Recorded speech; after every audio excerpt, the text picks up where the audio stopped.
Hello, good morning, and welcome to Frisco, Texas. Conference USA football kickoff. Media Day is underway. I'm Nick Pierce, and we are with you here for the next half hour or so on the Liberty Flames Facebook page. Appreciate you stopping by.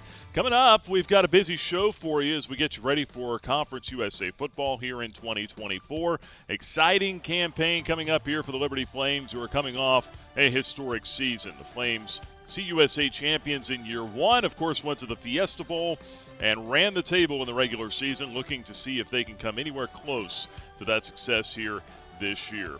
Again, I'm Nick Pierce, and we're joined here by our first guest this morning, Flames safety Quinton Reese to my immediate right, and Flames running back Quinton Cooley to his right. We'll visit with our players here as we get things started on our Liberty Live Facebook event. Appreciate you stopping by here on the Liberty Flames Facebook page. Also joining us a little bit later on, it'll be Flames head coach Jamie Chadwell. And later on in the show, we'll be joined by CUSA Commissioner Judy MacLeod as well. So, guys, welcome in. Appreciate you stopping by and joining us here. And, man, it's good to be in Texas here. How you guys feeling this morning? I'm feeling great. Just blessed to be here. Nice hot weather outside and beautiful golf course outside. Just a blessing. I'm also feeling great. First time in Texas. It's beautiful out here. Never seen it. A lot of people say it's beautiful, and I believe them now. Yeah, and, Quinton Reese for you. I don't know. How are we going to differentiate between you guys this morning? I mean, both of you go by Q. Yeah, I don't know. I don't know, Q1, Q2. I don't know how you guys want to to do this. You can go QR, QC. QR, QC. I like that. Better. Yeah, all right. QR. This is not your first time in Texas. You were here last year for this very event. You're back here again this year. What are the expectations now? I mean, you've been through this once before. Is it kind of what you expected here? Yeah, it's been a little better this year. I think just everything's run a little more smoother. The hotel's a little closer. So everything's been good so far going up until this point. QC, you said first time in the state of Texas for you ever? Yes. Wow, okay. Well, and your first time here, you get to go through an earthquake, too. Yeah. Pretty cool. For those that didn't see, last night we had a 4.9 magnitude earthquake about 200 or so miles west of here between Lubbock and Abilene, but felt it all the way up to Oklahoma City last night. It wasn't anything too crazy like the movies, but enough to kind of shake the room a little bit, right? Yeah. Do you guys know what it was as soon as it happened? No, I didn't. I was just like, yo, Q-Reese, is your bed shaking? I'm like, bro, why is my bed shaking? I ain't really know what it was. And then he stopped to feel it, and then he couldn't feel it no more. It stopped by the end. Yeah, I didn't really feel it at first, and I looked it up. I'm like, there had to be some type of earthquake. There's no way the room was just shaking, and none of us know what it is. Yeah, our lamp was shaking, bed's shaking, definitely. It was a little freaky, but we got through it okay, and here we are today. It's all part of the life experience, stories we can tell later.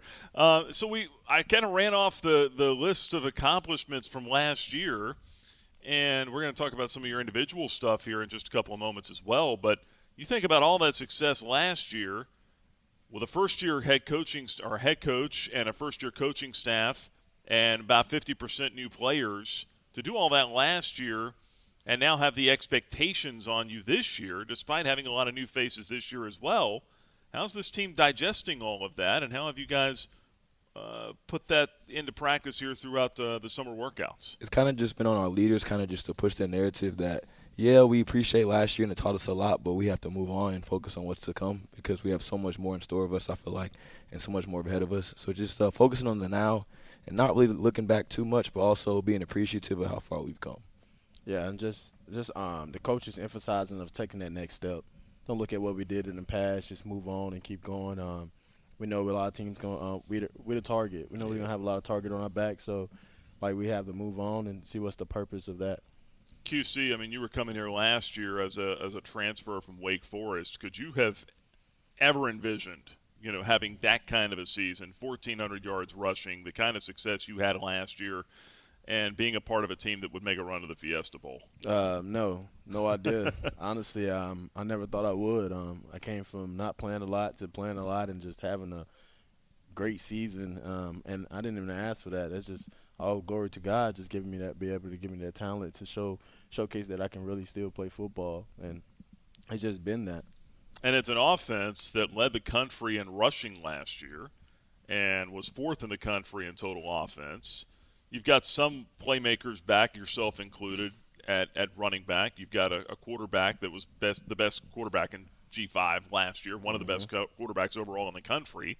So you got to feel like that you've got a good chance to, I don't want to say replicate those numbers, but put up some pretty good numbers here and have a lot of success here this year. But I guess just trying to differentiate between, like you said, last year doesn't necessarily win this year, but you've got to feel good having all those pieces coming back, right? Yeah, you always feel good just having pieces because, like, you don't have to have a lot of people step in that role. But for me, just looking at our team, we do have a lot of people stepping in that role this year.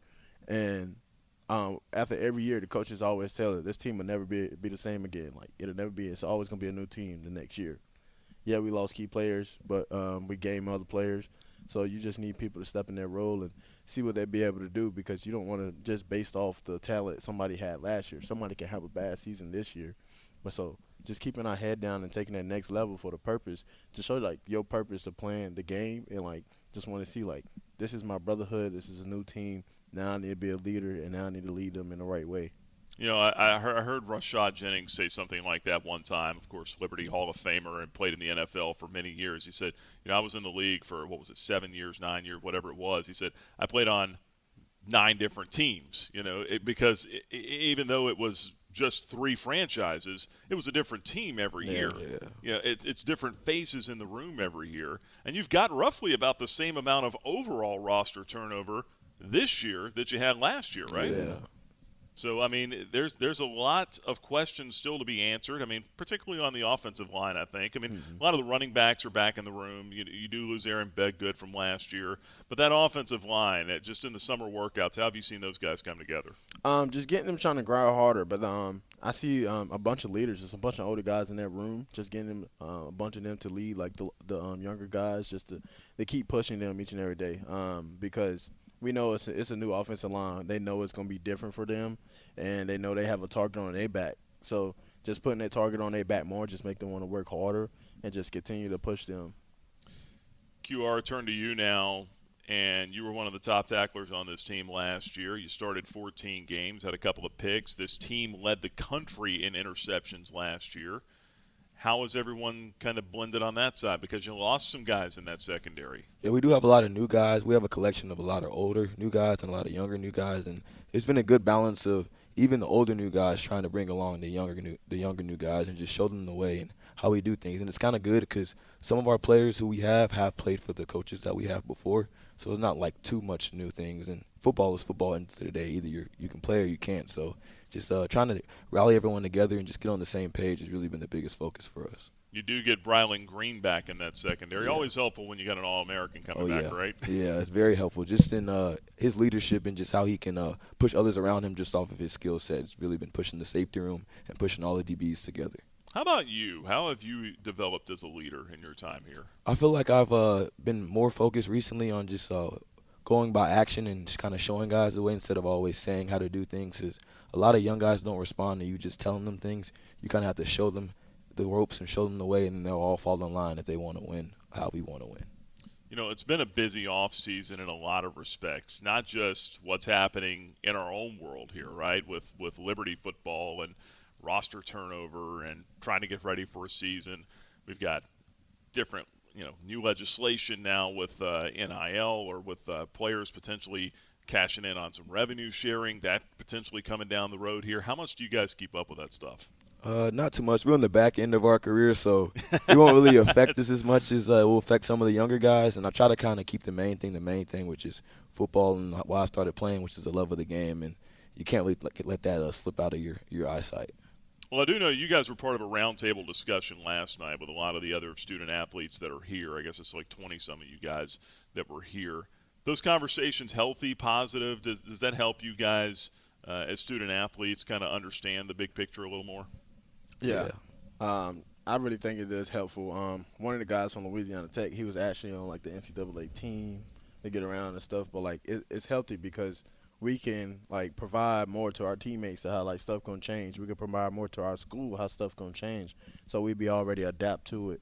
And it's just been real healthy around just to see what can change and what can't. Because we like they told us yesterday, we are student athletes.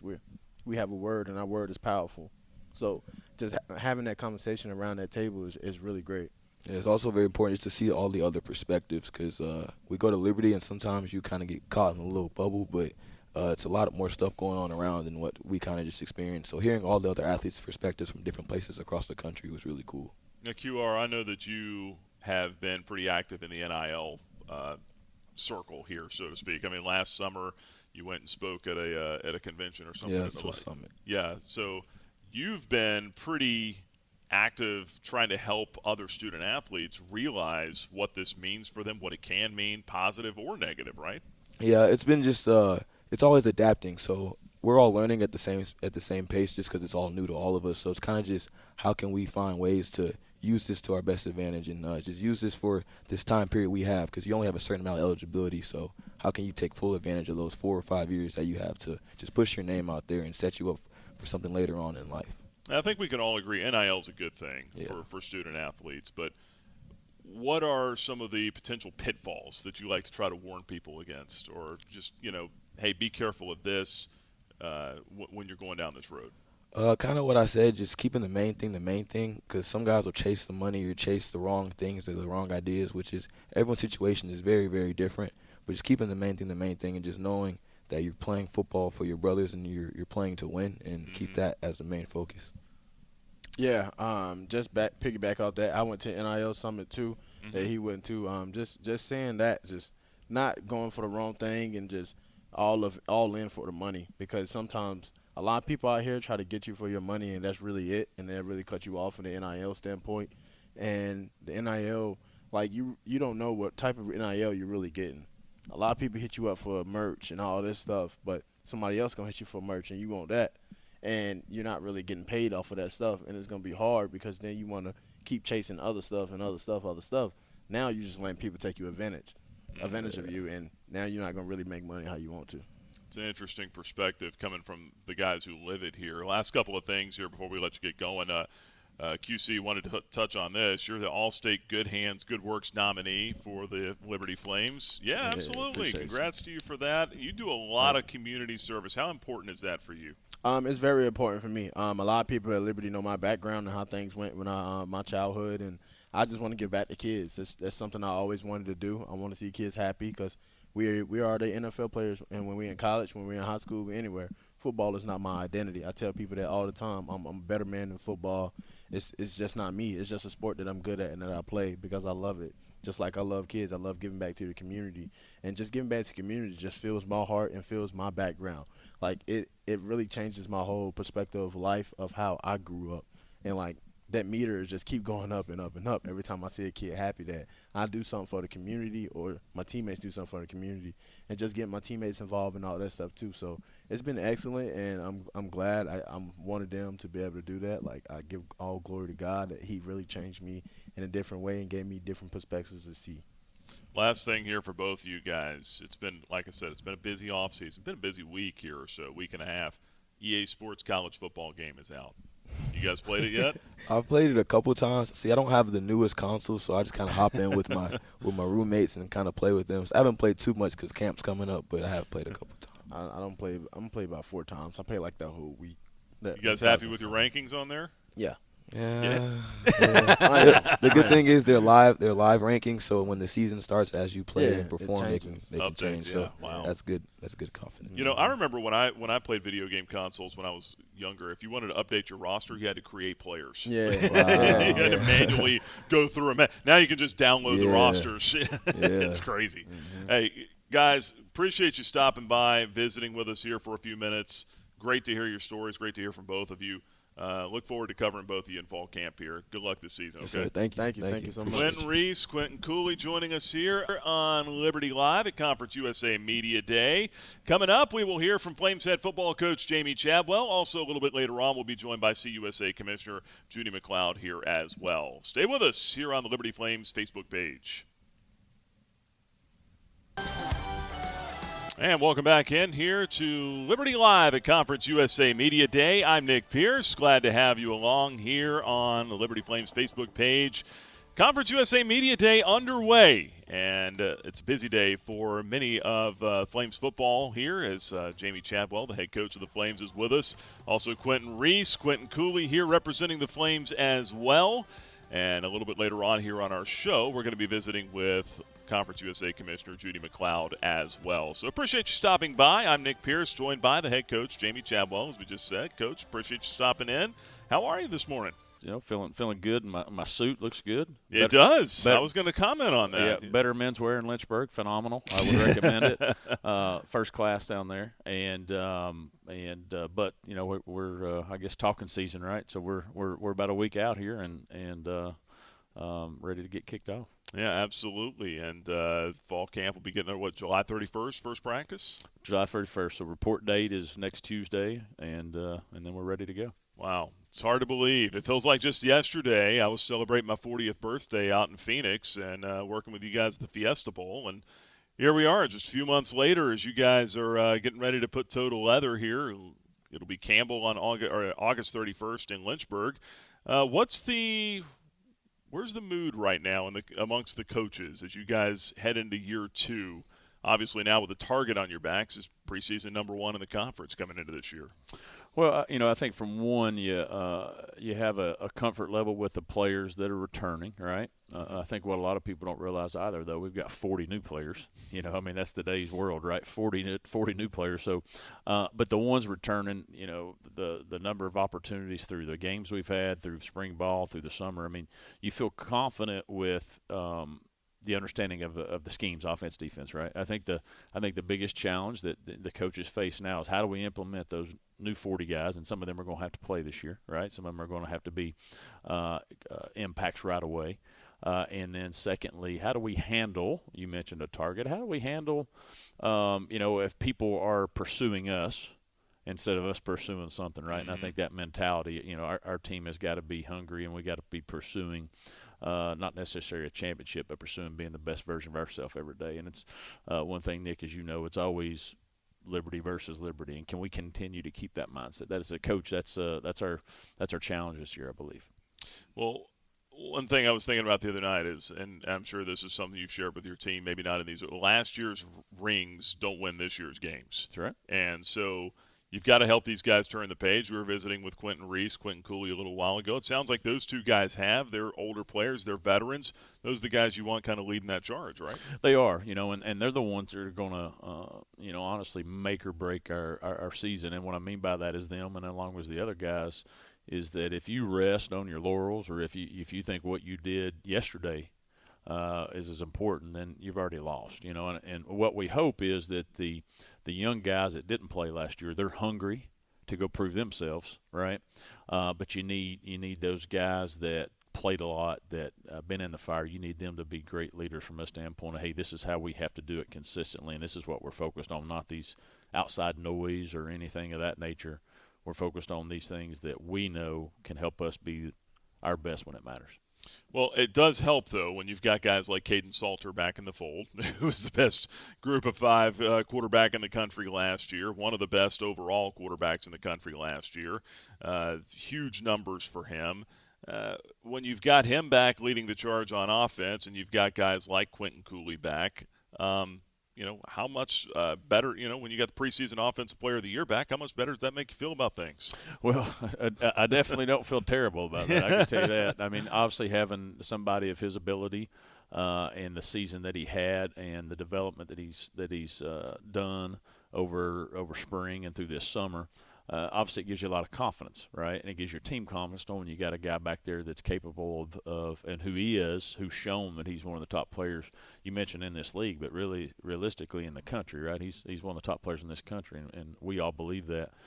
So anytime you have somebody at that position that has experience, that's won at a high level, that the guys believe in, you've got a great start. No matter where you're at the rest of it, when you have that position, at lest you got a fighting chance every week. And so we definitely know that. Now we've got to make sure around him, you mentioned Quinton, obviously, who had a tremendous season, and our other backs. Tight ends, we got a lot of experience there. Offensive line and receivers are going to be the biggest question marks. Who's going to step up with the losses we've had, and I think that's what we've got to find out through these next few weeks as we practice. Turn the page to the defensive side. C.J. Bazile, preseason Defensive Player of the Year. A name that we called a good bit last year, but maybe wasn't always at the top of the stat sheet. but quietly led this team in TFLs and also had 3 sacks last year. Yeah, I mean CJ's very quiet. He quietly does a lot of stuff. Doesn't speak a lot by any means. But if you watch him play, you watch him practice. He's got one gear, and it's always on. I mean, he's always full speed ahead in anything that he does. I think everybody might have been a little surprised. Probably him was a little surprised by that preseason recognition.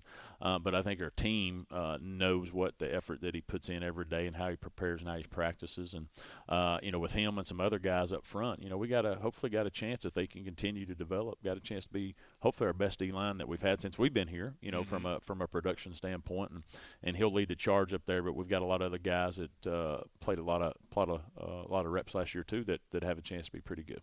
Couple more quick ones here before we let you get going. Then you can run the gauntlet throughout here today at Media Day. Biggest concern or biggest challenge, question mark, maybe the better way of putting it, on both sides of the ball, and then the thing that you feel best about as well with this team? I think from a challenge that we're going to face just both sides and in all 3 phases and really within our program, I believe is are you just as hungry now when you were trying to prove yourself, try to gain respect, being the new kid on the block? I think that's our biggest challenge is will we be hungry? Will we continue to do the things that produces results? I think what happens when you have success and you have individual success, you start thinking about more of that individual success, more about, well, I've got to get this stat to get to this level. I got to catch this many balls. And when that happens and you start making it individual, then your team divides. And so from a challenge, I think that's our challenge because we got a lot of really good players that all want opportunities to continue playing, right? And I think that's one. But specifically, can we find depth at the offensive line, and can we have a receiver step up to where they can Caden find trust within some of the new receivers we brought in? And I think from a defensive standpoint, we're going to have a lot of depth. I think more depth than we obviously had last year.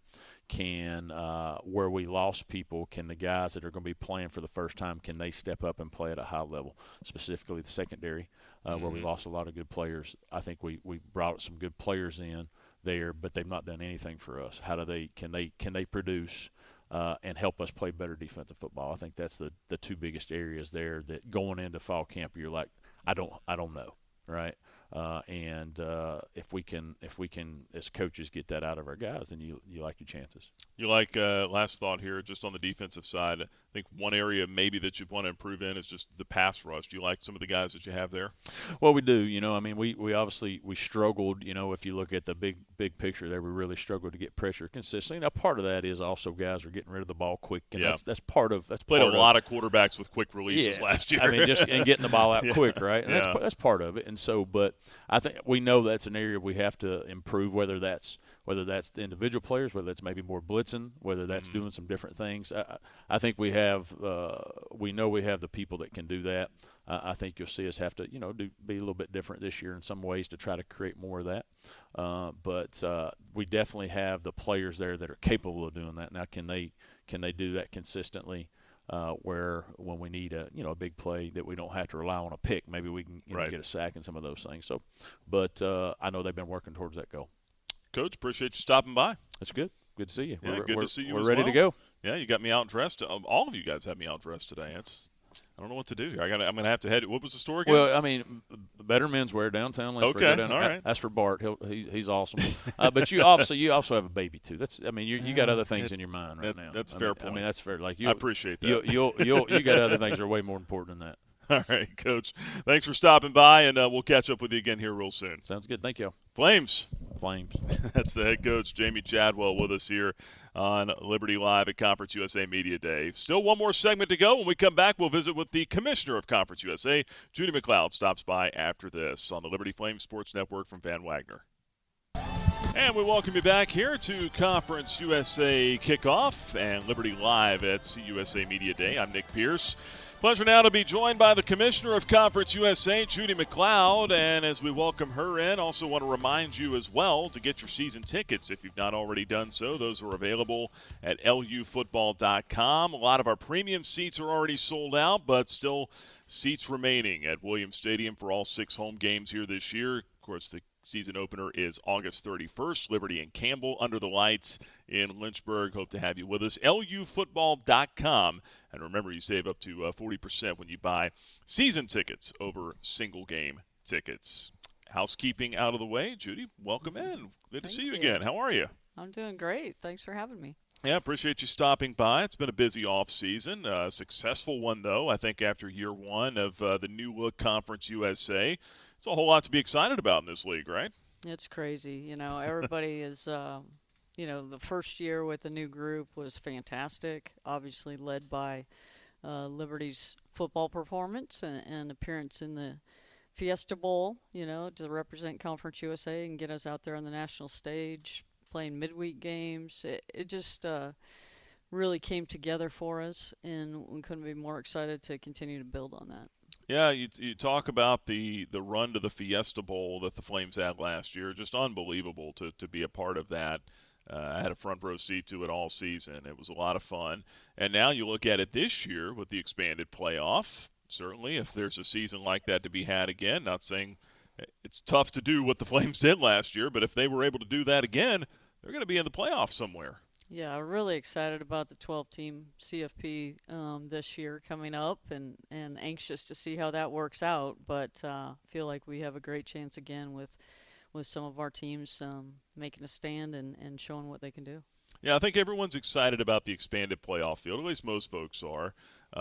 Little wonky now, I guess, with the Power 5 situation, what's happened to the Pac-12. But do you feel good about the structure right now with the one guaranteed spot for the Group of 5? Yeah, well, we'd always love more. But we're in the mix. We have a chance, and really that's all you can ask for. And so it's up to us now and our schools to schedule and play some games that get some attention. And I think we have the quality to do that.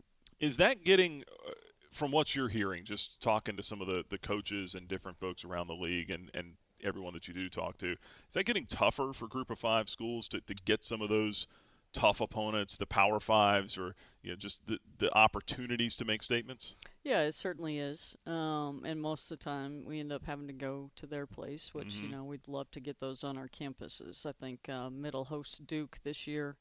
That might be the only one we have at home. We've got some great Group of 5 matchups, though, both home and away. So, yeah, we have to be creative. Sometimes putting in some basketball games or, doing something different with a package that maybe you can get one of those at home.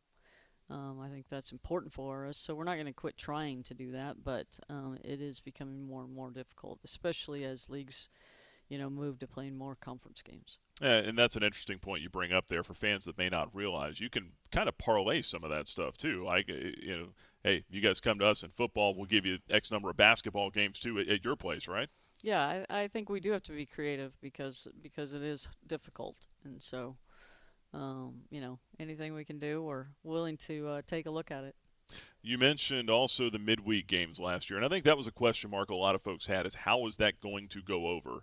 I thought it, from our standpoint, went pretty well. I mean, just overall from the league, did the league get the exposure you hoped for off of those midweeks last year?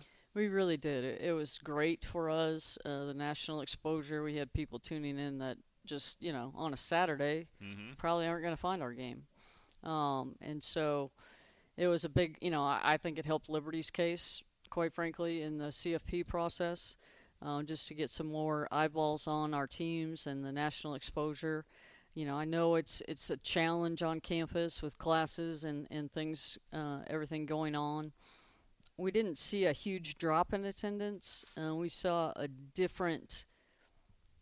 maybe a different composition of attendance, and so a lot of places got a lot more students.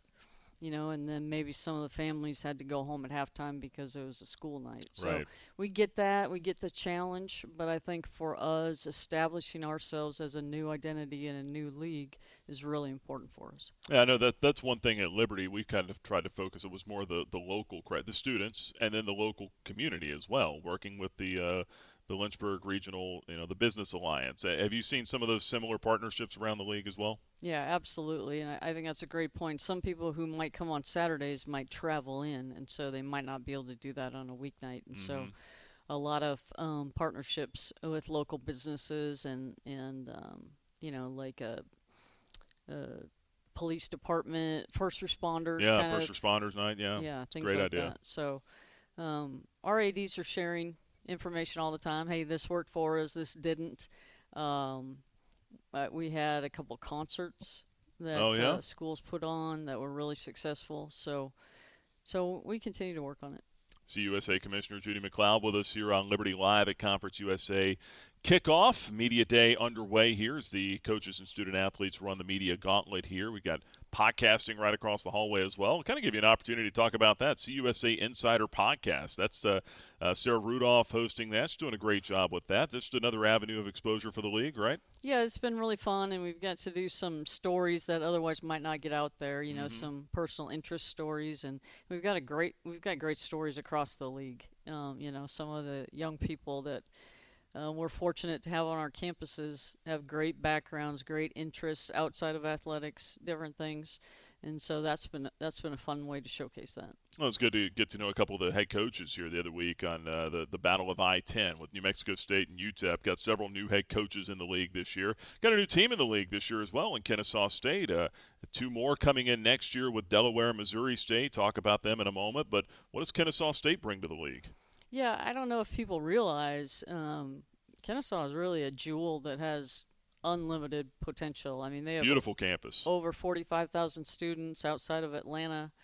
And quite frankly, until we got into this process, I didn't realize what a great place that is and the potential they have. And so really excited to bring them into the league. It's a great story. They only started football not too long ago. Their coach has over a 70% winning record. For a startup program, that's impressive. And so now, obviously, they got to take that next step into FBS, but we're excited. And then next year with Delaware and Missouri State entering the fold as well, what made both of those schools good fits for the league? Yeah, really interesting. And, you look at it off the top and you're like, Delaware, Missouri, how does that work? But we think Delaware's a nice – if we can get into travel partners with Liberty. With Delaware Appreciate that. Yeah. So you guys aren't alone up there. Yeah. Delaware has a great history in athletics and really a well-rounded program. And they've had a lot of success across the board. And so I think they may be the most ready I've ever seen of an FCS to FBS that I've seen in our process.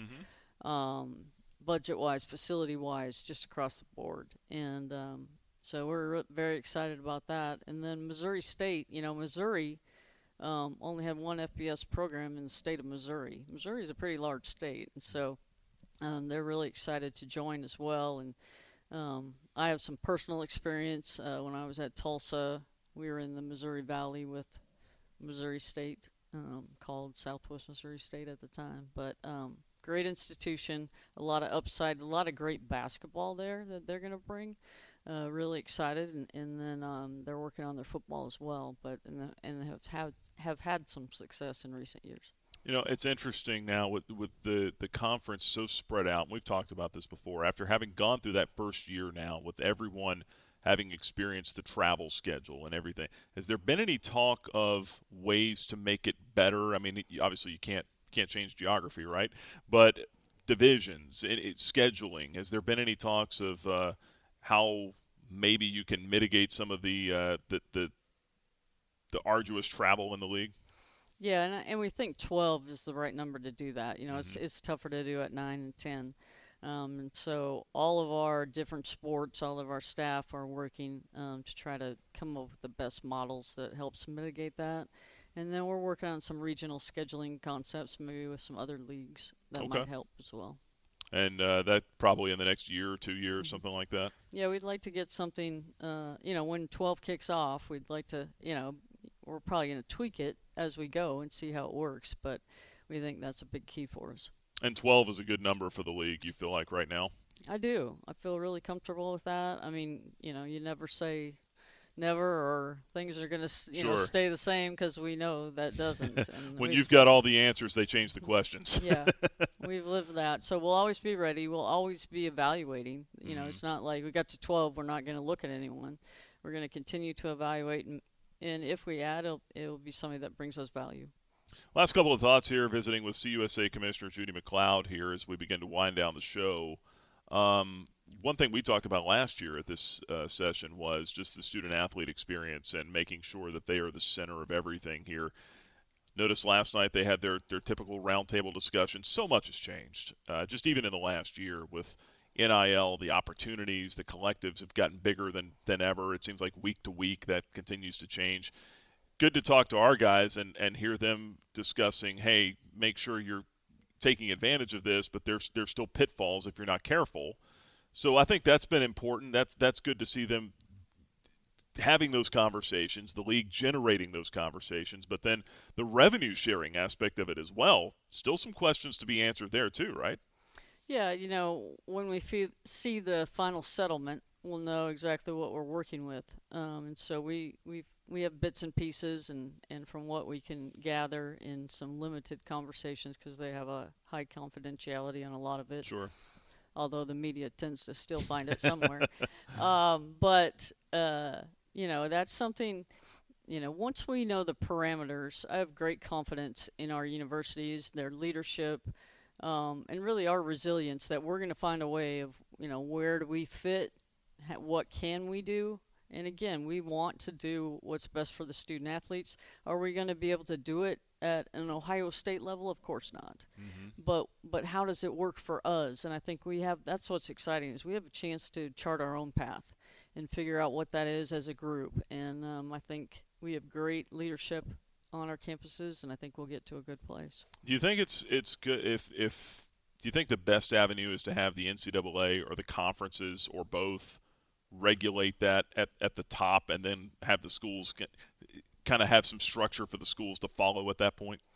Yeah, there may be areas where we say institutional discretion, you do what you want in this area, because something might work for one school and not another. Mm-hmm. But I think the general structure will be important to have, and Conference USA might have a little bit different structure than what's in the settlement, just mm-hmm. because of what we can do. But we're always looking for new ways to generate revenue at the conference, and if we can generate any revenue, it goes right back to our schools. And so I know that's a focus on campus, but it's also a focus for us. Last thought here, Judy. What are you most excited about here for this year? I mean, football or just otherwise for Conference USA? I'm just excited for the content, everything to get started, because the past 2-3 months it's just been all of this lawsuit, everything. And last night when I got a chance to sit down with the young men, it's like, okay, this is why we're doing this. Right. This is what this we're all about. This is fun again. Let's throw the ball up and let's go. So I'm just excited for action to get started. I'm excited to bring Kennesaw into the fold and see what we can do in year 2 of our new formed league. Well, it's always a pleasure to visit with you. We appreciate you doing it. Thank you for stopping by. I look forward to catching up with you again here real soon. Sounds good. And hopefully the next time we come to Texas, we won't experience the earthquakes. But did you feel that last night? Was there an earthquake? There was an earthquake last night. Yeah, it was a couple hundred miles west of here between Abilene and Lubbock, I believe. Missed it. 4.9. You were really? Probably asleep. Wow. You were probably asleep. It was a little bit late. We don't get earthquakes much in Texas. Yeah, had one last night. We're going to like to keep everybody on their toes. Judy, thanks so much for stopping by. Thank you. Appreciate it. Judy MacLeod, Commissioner of Conference USA, with us here. That will wrap up our show here on Facebook Live. Appreciate you stopping by and joining us here as well. Reminder, season tickets are on sale. Get yours at lufootball.com. Season tickets for all 6 home games here for the Flames. August 31st is when the season will get underway. Liberty and Campbell under the lights at Williams Stadium in Lynchburg. lufootball.com. Get your season tickets and join us at Williams Stadium here as the season will kick off in just a little more than a month. Stay tuned to the Liberty Flames official social media accounts at Liberty Football, at Liberty Flames, and of course you can follow us as well at LFSN Radio on all of your social media outlets as well. And we'll have every game for you all season long on the Liberty Flames Sports Network from Van Wagner, flagship station 88.3 FM in Lynchburg, and on our statewide radio network on The Journey. For all of our guests, I'm Nick Pierce from Frisco, Texas. Thank you so much for joining us, and so long, everybody.